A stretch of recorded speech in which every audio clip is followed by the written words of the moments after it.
Kayla, what is going on in the Niagara region today? So many deals. We've got, I think, 10 deals to go over. So this is a restaurant that's for sale, downtown St. Catharines on St. Paul, which is the main strip kind of downtown. I would say this is more for the person looking to run a restaurant. So we've got this property listed at 2.6 million. We just put it up on the market. We actually just finished the project. So the next one I've got here, this is an off-market Airbnb deal.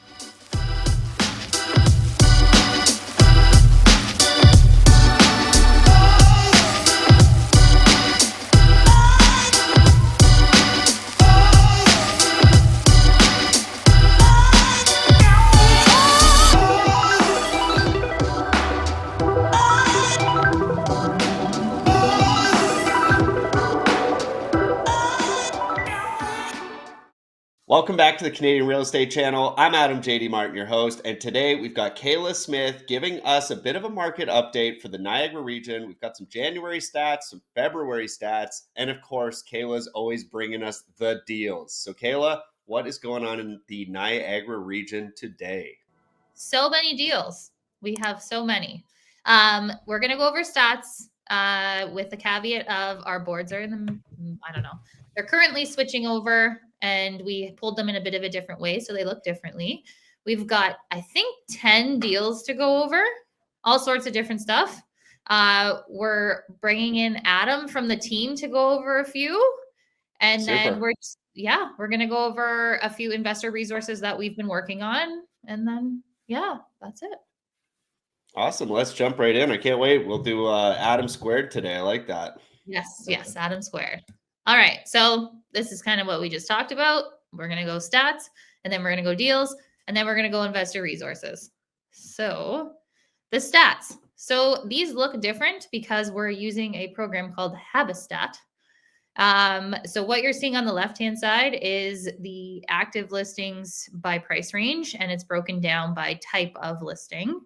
But I would say the more interesting part is the KPIs for sales between, and we did January 1st to February till today, just because we think that's, the most relevant information. But I would say the ones that jump out are probably those average days on market and median days on market. So we've got 55 average and 40 median. So not low. Yeah, that's a departure from certainly if we look back a couple of years, we would have seen those in like almost single digit. And then, to come up to 55 days on markets, it's definitely a big departure from that market condition. Interesting too, though, I'm just looking here. There's actually a few detached listings that are like sub 500, and that's pretty interesting. Like there's some even, I see there's like a couple that are in the 300 to 400 range. So that's great to see. Yes. Yeah, I would say from like obviously rates aside, but affordability in terms of where detached homes are is the best we've obviously seen in a while. And keep in mind, some of those are like gutted to the studs or they, crawl space or 600 square feet, but they're still a detached home. So great place to start. And then the other two things I wanted to point out, average price and median price, 610 for median. That hasn't actually, it's changed obviously since several years ago, but over the past several months, it's not a huge departure. But the percentage above list price, so that's gone up a bit. And that's just the ones that are selling above list. We're seeing, I would say, not near as many as there were, but people are holding offers again. But we're seeing them list like so low. Like if it's worth 600,000, they're listing at like 399, which is right. A strategy, we'll call it. But median sale price to list price is 97%. So that's not too bad. People are still listing, kind of in the ballpark of where they expect it to sell. And then it is selling in that ballpark. So that's a good thing. So yeah, the stats are, though, there's a few other ones like the curve on the median days on market. If you look at the actual graph there, we are in a steady uphill climb right now. Yeah, so I guess I'm just a little bit confused just pulling up this chart again, because looking at months of inventory, it's just hard to tell here if we're at like maybe 5.5 months of inventory, 6 months of inventory, or if I'm completely looking at this chart incorrectly. Do you have any insight into months of inventory? You are not looking at it correctly. It's just over Okay. 6. Okay, awesome. Okay, it's good to have that context just because we're definitely looking at some different charts. And then you were mentioning median days on market, like just looking at that chart, and then even looking at total dollar volume below that. I mean, those are some pretty interesting lines that we're looking at. Those trend lines are thick Yeah. and decidedly either up or down. Yeah. So those obviously they almost reflect each other, I would say. But we did have a market update with the brokerage the other day, and like the snow in February is crushing stats a bit.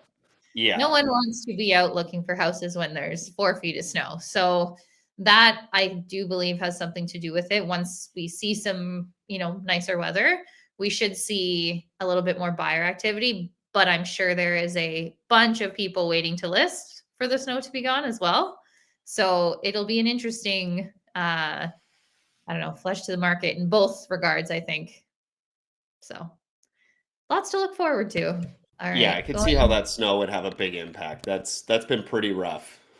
Yeah, even actually, this is a good example. Like even listing photos, you can see the snow. Like, so this is a restaurant that's for sale downtown St. Catharines on St. Paul, which is the main strip kind of downtown. It's one of our personal faves, so this might be a bit biased, but there's a beautiful patio out there in the summer. In the winter, there is snow-covered sidewalks. Yeah. So this one it's listed. It's been on market for 15 days. I would say this is more for the person looking to run a restaurant. Like you're getting into a great location, you get your patio, you have your liquor license, it's already set up and ready to go. District is a name that people know in the area. It's a wonderful tapas bar. Then they have late night, and then there's also the opportunity to buy this with District in Hamilton. So there's another location in Hamilton. So we're trying to bring a variety of investing opportunities. And I think that this could be a good one for someone that knows what they're doing in that space, but is looking to go into something turnkey and just kind of start doing what they do and go from there.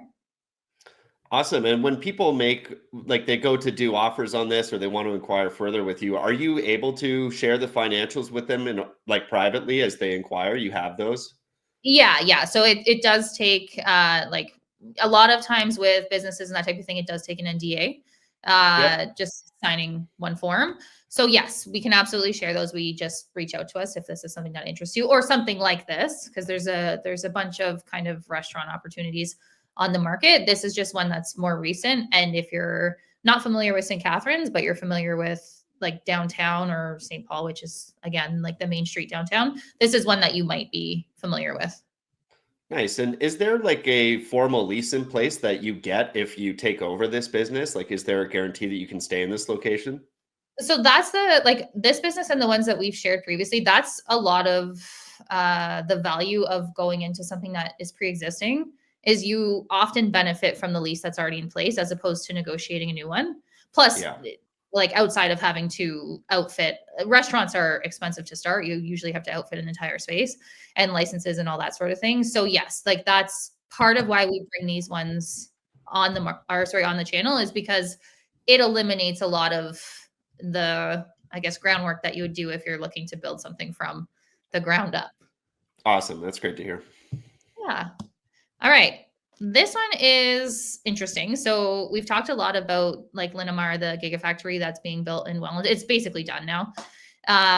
So a bunch of jobs. This is on Ontario Street. So this is 35 Ontario Road in Welland.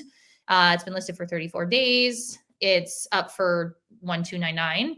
It's 3 2-beds and 1 1-bed. It has 2 commercial units, which one is owner occupied. It has a 6.5 cap right now. It has a potential for 9.2. I have an asterisk there just because that's what the agent has said. That's something that we would look into. But I also like the location, it being directly across from the Linamar factory, because it offers the commercial tenants or to be commercial tenants, depending on what you do there. You know that you're going to have an influx of business from, you have a massive plant across the street. So let's say it's a small food establishment or something like that. Like that's it's a decent spot to be. And Yeah. there is a bunch of multifamilies in this area. So it's turning around. A lot of people are putting money into these areas. There's actually a building, I believe it's 10 units, like 3 doors down, that's being fully renovated right now. So it's an interesting one from a CAP perspective, from a building perspective. So What's the intent with the seller? Are they intending to vacate that commercial unit?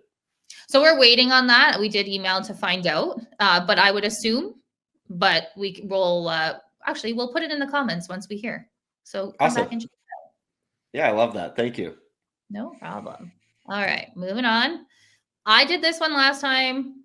I kept it in here because I like this building for someone that is looking for something that is completely turnkey, set it and forget it. Gorgeous building. The main floor is 2 tenanted commercial. Their intentions are to stay. You have a hair salon on one side and like a medical spa on the other. Both of the units are gorgeous. I know that because I've been there for hair reasons. Tenanted residential. So we have 2 2-beds upstairs and 1 1-bed. The other reason I like this, you have a 65 by 170 lot. And I think that with everything that's coming down, with the ADUs and all that stuff, there might be potential to do something down the road for someone that's looking for not to do anything right now, but maybe down the road. And then just a ton of upgrades. Like the list of upgrades we can't even fit in here. It's just massive. It's 2 pages. And it's in Pelham, which if you're familiar with Niagara, Pelham, Fonthill, one of the nicer areas for sure. So I do think that there's something here. And obviously there's parking. There's a massive lot in the back. Yeah, it looks like a beautiful building. I know we've talked about this one before. It looks beautiful. I love the mix of the units. You've got a lot of security built into that. Should be relatively low vacancy. And, obviously just, it's a nice turnkey investment strategy. Yeah, this isn't one where you're going in and putting in a bunch of money and pulling out a bunch. But if you are looking for something that's more kind of set it and forget it, I do like this one. And it just helps where it is. I think that area, it's expensive already, but in terms of like tenants and stuff, you're going to get usually some of the best in this area, comparable to Niagara on the Lake in a sense. So yeah, that's awesome. The curb appeal of this building is just amazing. Yeah, I love it. It's so nice.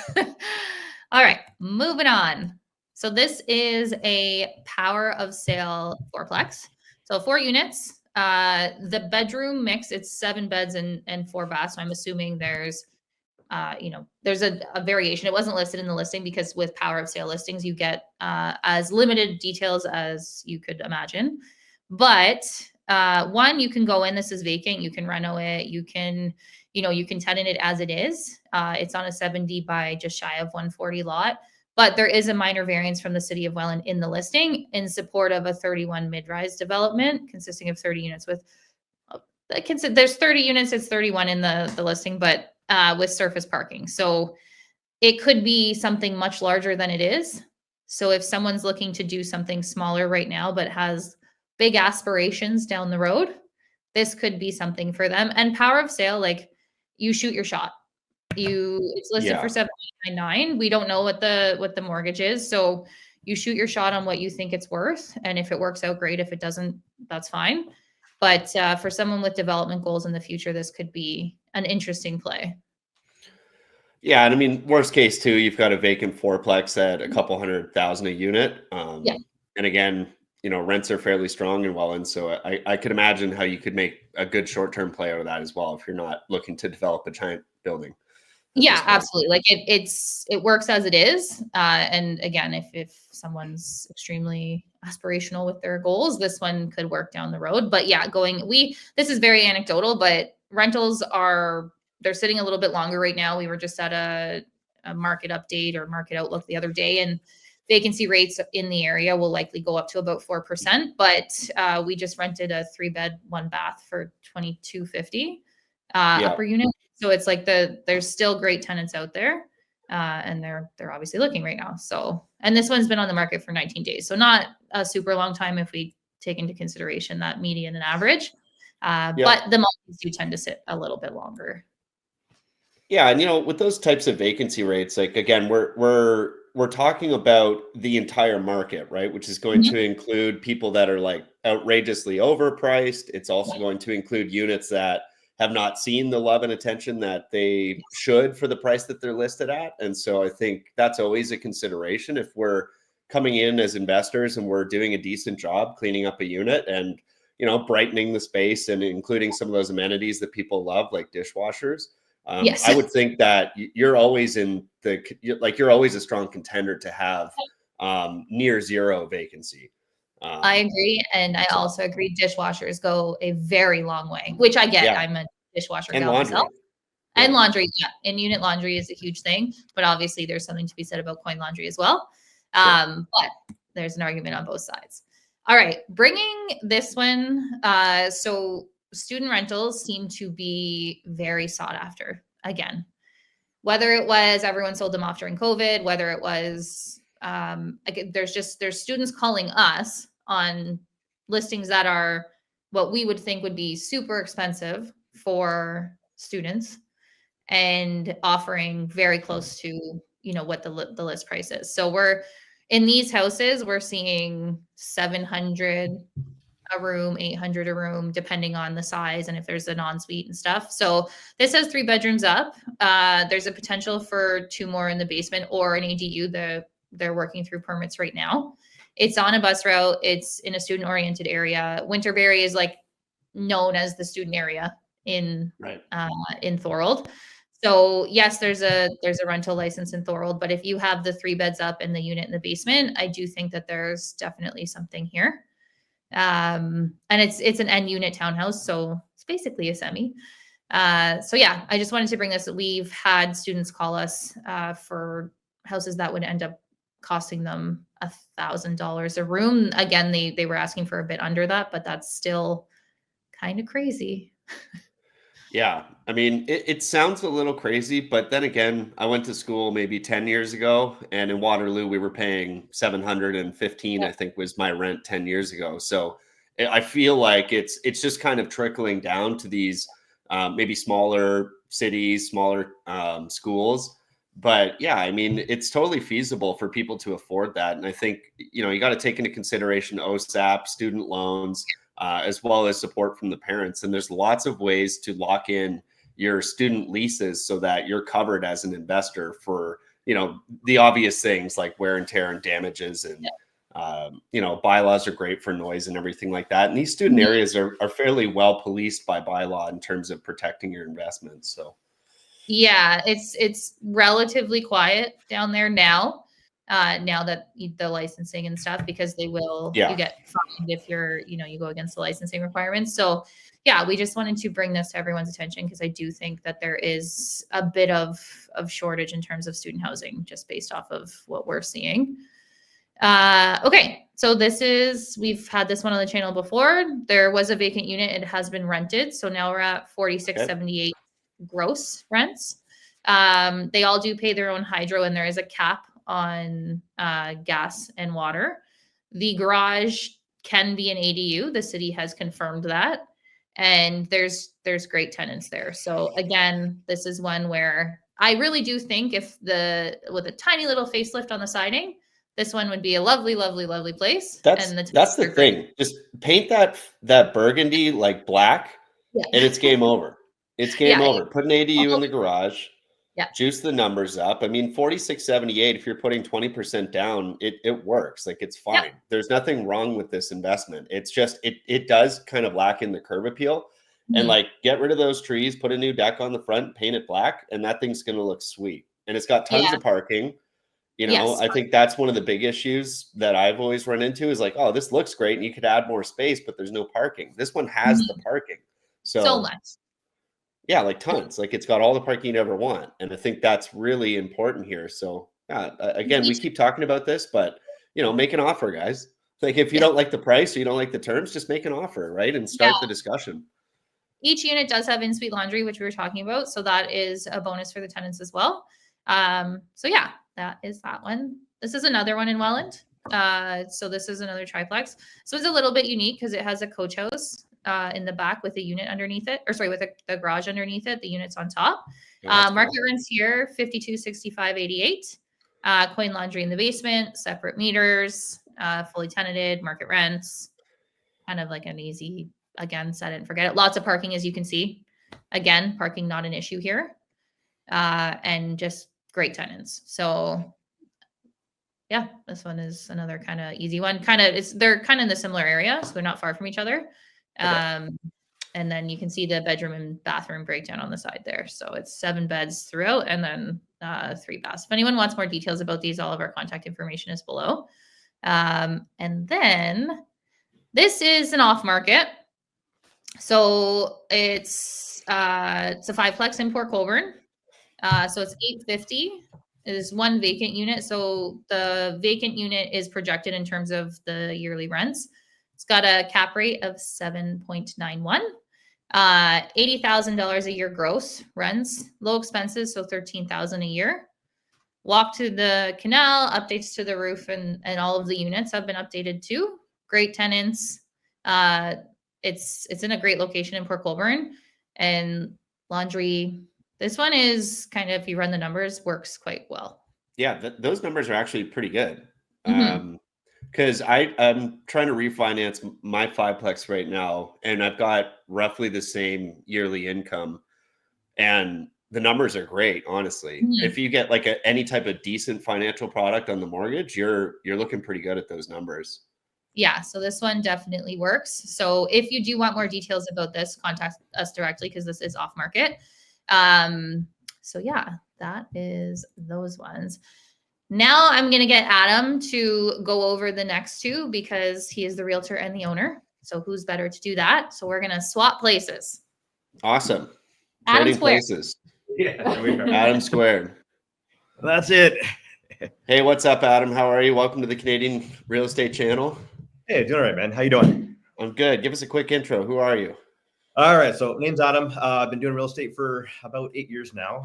Joined the Smith & Co team back in September. I'm also a partial owner in a development company called Cento Commercial. So we've been doing property development for the last 3 years. Things have been going well, but we're starting to kind of make some moves on some properties that we've developed, and that's kind of what brings us to where we are here with Front Street. That's awesome, man. Well, tell us all about it. Let's hear about Front Street in Belleville. All right, so we've got this property listed at 2.6 million. We just put it up on the market. We actually just finished the project. It was completely redone from the ground up. We purchased it as a shell of a building. It was just brickwork, and so it was completely redone. This is a full turnkey property. You don't need to do anything to this thing for at least the next 10 to 15 years, maybe even longer, depending on the wear and tear of your tenants. So we've done, all the electrical, the plumbing, all that jazz. It's all been completely remodeled here. It is fully tenanted, so it is bringing in about $160,000 a year.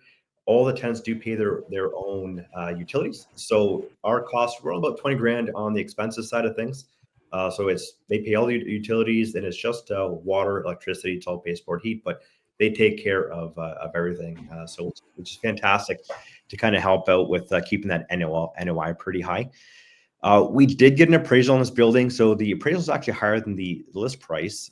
So it was appraised at about 2.7 million. We've got listed at about 2.6 to kind of keep it in line with market cap at about 5.4. Nice. So it is, within line of what the market's at. 7 residential, 1 commercial. So the commercial unit is actually, it's going to be a chiropractor office. Oh, So that's the awesome. the guy that's in there, so he's a longtime chiropractor. He's on the Ontario Board of Chiropractors. He's opening up a clinic called Daphne, and that's going to be his baby, which he's hoping to expand. But he's got a lot of experience. So he's got a 5-year lease in place, and this is going to be kind of his starting grounds for this property. But yeah, that 5-year lease is strong, and That's he's got wicked. yeah, it's almost done. Now, one thing to kind of take note is the actual building. It is CMHC compliant, so it actually does meet almost every checkbox except for one. There was one checkbox we didn't hit because the question came up whether to keep or sell the building. So it actually just needs to have the ductless splits put in. It's even been roughed in. So for a nominal investment of that ductless split, you get that done, you go put yourself on a 40-year, maybe even a 50-year mortgage at about 5%. So it does qualify for that as long as those ductless splits are put in, and then you can get on the 40, 50-year loan. Yeah, we've been talking about CMHC lending a fair bit on the channel lately because they obviously had some big changes for 2025, and it really just doesn't matter how you look at it. It's a fantastic product. So again, we're talking about pretty low rates. We're talking about pushing out amortization as far as you possibly can. And the qualification's pretty interesting too. So I honestly think it's the best strategy available right now if you're buying this size of building. And I love this split. Again, 7 residential, 1 commercial, super secure. Like you're going to have Absolutely. almost no vacancy on your residentials. And then with a 5-year lease already locked in place for the commercial, this is like almost a zero risk opportunity in terms of actually getting into the building day one. You're not trying to scramble and potentially look for a commercial client. So I absolutely love that opportunity. Yeah, and the lenders absolutely do love it because, like, one thing you'll find is if there's a vacant unit or two, when you're bringing this product to the lender, they're gonna say, "Well, we want leases in place," and you close it off. All these leases are in place, so we have 1-year leases in all the residential. Some that would stay probably longer than that, but you've got those 1-year leases already in place. The 5-year on the commercial. So, and I have a full package. So if the package is needed, take that whole thing to your lender, and you're good to go. Awesome. And another amazing thing with this building is the city loves this project. We actually did a ribbon cutting ceremony with the Chamber of Commerce. So they absolutely love this property. That's awesome, Yep. Adam. I'm really great to hear that. I'm also noticing too, just taking a quick look at your numbers, the insurance is relatively low as well. It wasn't And too high. taxes are terrible. Yeah. I mean, the They're numbers not. look pretty good on this. Yeah, they're not too bad at all. Awesome. What else did you bring for us today? All right. So the next one I've got here, this is an off-market Airbnb deal. So this is something that we had purchased a few years back, and it's in the city of St. David's, or the township of St. David's, which is part of Niagara-on-the-Lake. So I don't know if you know much about St. David's, but Niagara-on-the-Lake itself, one of the most expensive areas in Niagara region for housing. St. David's is a little township within Niagara-on-the-Lake. Again, you're surrounded by multi-million-dollar homes. So these are big, big homes, expensive homes. We purchased this one. It's, you can see it's a little bit older, but we purchased it as an older home in an area that we knew would retain value. Just because you're around other investors and other people that are bringing a lot of value to that area. So we came across this deal and we negotiated a fairly good, strong price on this one. This one seemed like a good Airbnb candidate. One of the big attractions to it is actually the zoning. It's got a commercial zoning. So if something happens in the future where Airbnb goes poof and disappears, we've still got a commercial zoning that allows for for bed and breakfast or some sort of commercial, application. It is still residential, so the taxes are still at the residential level, but it does have the commercial zoning if you need to fall back on that one there. Nice. So it's fantastic in that regard. It backs onto a winery, backs onto a winery and a vineyard. It's got a lot going on for it as for what's around it. A lot of other vineyards and another wineries in the area. So there's a lot of appeal for people that are coming in from out of town. We've only been operating since about July on this property. So we just got up in the middle of July, and it's done very well for itself. We were full all summer, pretty much immediately. We've got bookings right up until October, and we're in February. We've got people that are booking that far in advance. We've got a lot of repeat coming as well. This building, this property, completely redone as well. A lot of updates. This one. And we actually had attained Superhost with only a few months. So people like us so much, we got that Superhost badge pretty quickly. So it's something that it'll go with the whole portfolio or with the whole property. You get that Airbnb account with this one, and you'll retain that Superhost. That's awesome. And I mean, it's great having the licensing come with that and the actual account come with that, so you can preserve those reviews as well as the Superhost status. It's kind of a business in a box that you can just kind of walk into. So that's fantastic. Last time, I haven't looked at Airbnbs for a long time, but in the past, it's been challenging to use Airbnb income to qualify for your financing. So I guess that would be just one question I would pose for the viewer. Like, just make sure you have your financing locked in, and best way to do that is just talk with your power team, right? Make sure you're working with the right power team so that they understand the nature of the opportunity, and maybe they will give you credit for that these days. I'm just not sure. That's right. And we can supply if anybody needs the books on this one, we can supply any documents required for financing or whatever income level. So that can all be supplied with the person that's willing to move forward with it. And then, like you said, just reach out to your own lender and see if it's something they can qualify for. Find the perfect product for it. Yeah, that's great. And Airbnb does provide great reporting. So again, that's something you can ask for, right? If you're watching this now and you're like, wow, I've never really thought about buying an Airbnb. Airbnb gives you great exportable financing that you can just see exactly what the performance has been, what the reviews are like, and how it compares to other listings. If you use simple tools like AirDNA, will help you to compare this listing with other listings in the area and see how it's performing. And of course, there should always be small ways you can improve, right? You should be able to even get better numbers as you continue growing with the Airbnb and seeing what people love. Absolutely. I don't think we've really scratched the surface on the potential for this this particular property. It's only been in operation since the middle of the summer. We were just kind of getting the name built up on this particular property. So I think that there is still a lot more room for growth. We should be able to actually, I wouldn't say double, but pretty much, yeah, at least 1.5 times our numbers, if not actually double by the end of the year, if we were to keep it.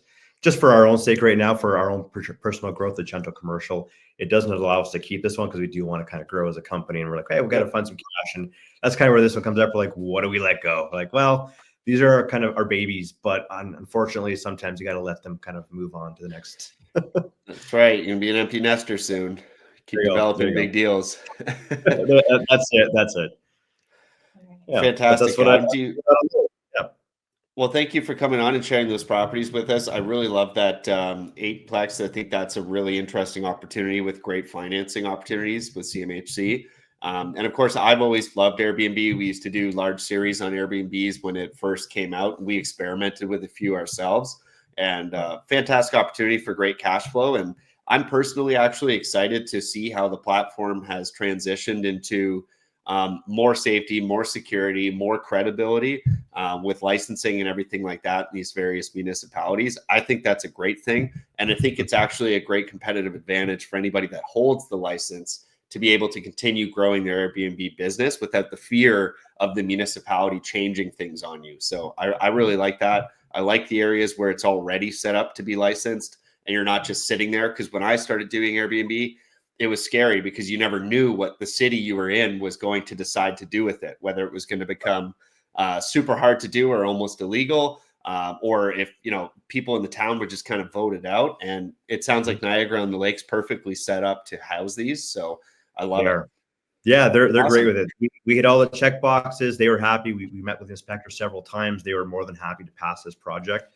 So there was a lot of support with it. And like I said, if Airbnb does kind of go away in sometime in the future, is that we still have the commercial zoning that allows it to be a bed and breakfast or something else. But anyways, yeah, well, I appreciate you having me on, and thank you very much.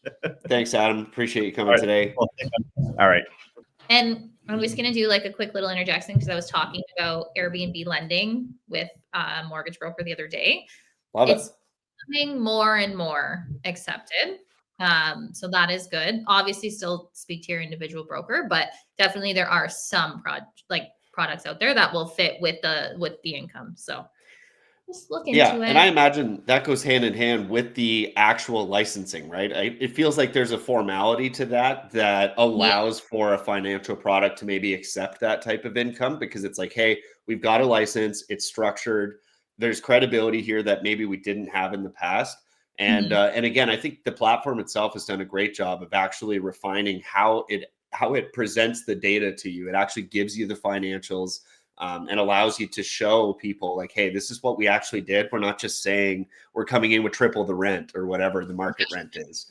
And so I think that's good. All right, jumping into just a few little notes for the investor crowd. We're just letting everybody know about the investor newsletter. So it's a combination of things. It's going out probably March 2nd because or March 3rd is the Monday, March 3rd. But anyway, so it's market conditions, off-market opportunities, commercial, multifamily, res, and businesses, on-market and off-market walkthrough videos, which the link will be in there. Deal analysis and underwriting. And if you have a deal that you're curious about, send it to us. We can get it underwritten for you. We'll put that in there or send it directly to you so no one else knows about it. And investor socials. So do contact us if you're interested in this. And then the next slide kind of goes hand in hand with that. So we've started a Facebook group for investors. Now, the biggest difference between the one that we've started is that you'll see the pictures on the right-hand side. So that's included in there, but you'll see what we're including on the left. So it's basically giving you a breakdown of exactly what the property is and what the financials look like at a high level, of course. But if you want more information, we can always get that. But it gives you breakdown of purchase price. That's what it's listed for. All the financials, some keynotes, the breakdown of the property, the address, and then a link to the listings. And there are a bunch in there already, and they're posted every week. So we would highly recommend you join it if you're looking. And then if there's a certain type of property that you're looking for, absolutely contact us. We'll go out and find it.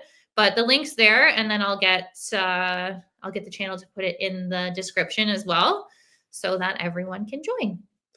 Yeah, that's awesome. And again, can't stress how important it is to have areas like this to network with people in your area. Most of the deals that we ever did with my company were investor to investor.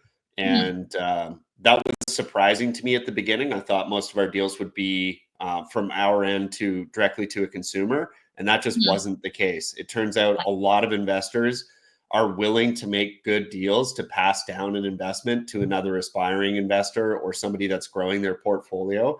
And they're happy to transfer that energy. And they've put a lot of work into their portfolio. And often there's a lot of low-hanging fruit in them that they just don't want to deal with.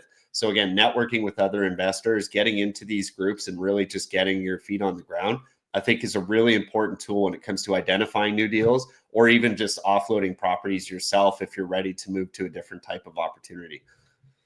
I totally agree. And this is where the off-market, like our off-market properties live in here as well. So it's not just stuff that's listed, it's also stuff that's off-market. So do join. We look forward to seeing you there. And that's it. And thank you. Yay. All right, Kayla. Well, thank you so much. I really appreciate you coming on and giving us a market update. We look forward to having you back here next month. And until then, get in that Facebook group and get networking, folks. And we will see you soon.